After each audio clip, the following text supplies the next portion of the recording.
17 April দিবাগত রাত্রে ট্রেনে জার্নি করছিলাম।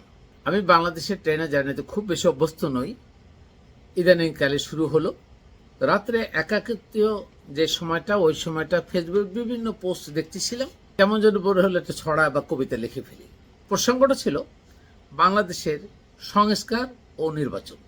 সংস্কারের আগে যারা নির্বাচন চায় তাদের উদ্দেশ্য ভালো নয়। চোরের শাস্তি যারা না চায় তারা জনগণের বন্ধু নয়। গণহত্যা চালিয়েছে যারা, তাদের বিচার কি কাম্য নয়? হুকুমের আসামি ছিল যারা, কোন যুক্তিতে পাবে ছাড়া? আহত পঙ্গু হয়েছে যারা, তাদের ক্ষতিপূরণ দিবে কারা? তোমরা যারা নির্বাচন চাও প্রত্যেকের ক্ষতিপূরণের অঙ্গীকার দাও।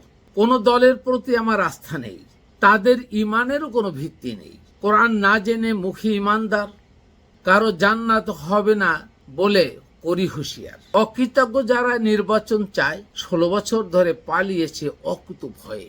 যারা তোমাদের করেছে স্বাধীন, প্রহসনে নির্বাচন দিয়ে তাদের করবে পরাধীন।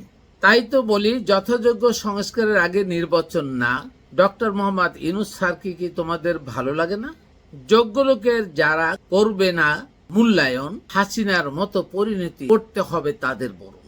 আওয়ামী লীগের পরিণতি দেখেও কি যদি শিক্ষা না পায়, কোরআন ও বলে জালিমরা হেদায়েত না পায়।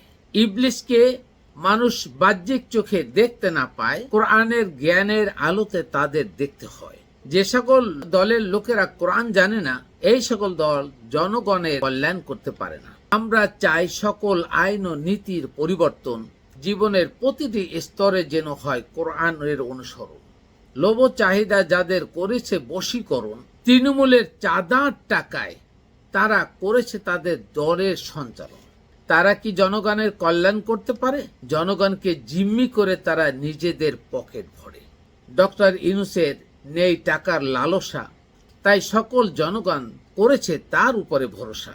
বিশ্বাস না হলে তোমরা জরিপ করে দেখো, তখন লজ্জিত হয়ে করবে মাথা নিচু। জাফর আহমেদ, রিসার্চ ইসলাম।